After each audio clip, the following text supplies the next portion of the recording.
Now that the down plate inspection is done, we have to determine which part of our inspection is next. If it's a tank that's in caustic service, a tank must have a thickness test every 2.5 years. Now, we recommend doing the thickness test first before you do any other inspection, because you don't want to do an inspection and do repairs and then fix the repairs and then tell the customer, oh, by the way, you just spent 10 grand, but your tank fails because of thickness. So we're going to do a thickness test real quick. On your thickness test and inspection paperwork, it's pretty simple. There's not much here to understand. But when you do your thickness test, you now need to fill out a confined space entry permit. You're going to fill it out, you're going to put your readings, you're going to take it to the tank. You're going to have a spotter. And then, before you go in, you're now going to take this side of the tank so people know that someone is inside that tank. You're going to take your stick, you're going to take your thickness tester, you're going to set it all up. You know the thickness of your tank shell and head because you just did your data plate inspection. You're going to calibrate the machine every time you use it. It goes out for calibration yearly, but every time you use it, you want to make sure you calibrate it to the thickness that you're testing. So once you calibrate the machine, you're going to go inside the tank, and you're going to test multiple areas. You're going to test the top of the head on the inside. You're going to test the middle. When you go to the middle, you're going to test the sides and the middle.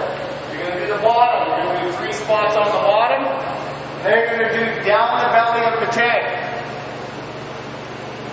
In between the head and baffle, you're going to check the side in 3 spots.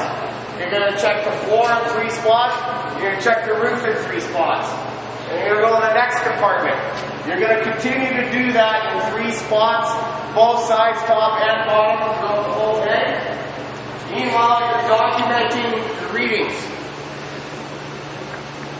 Then, finally, you're going to finish with the rear head, where you're doing exactly the same as you did with the front head.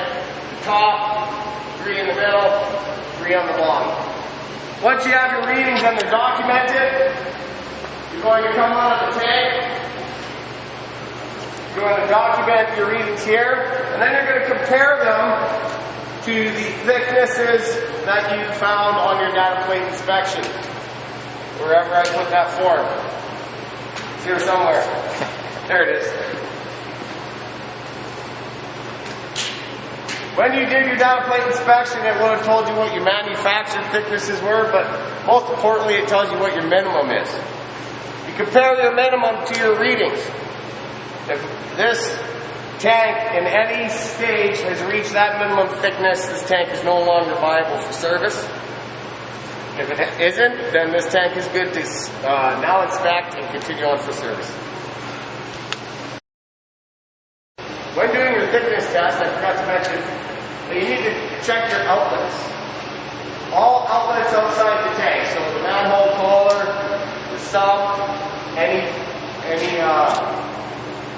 outlets coming out of the tank, pressure relief valves, your floats, anything of that nature. Anything that is welded into the tank that can possibly see weighting needs to be tested for thickness.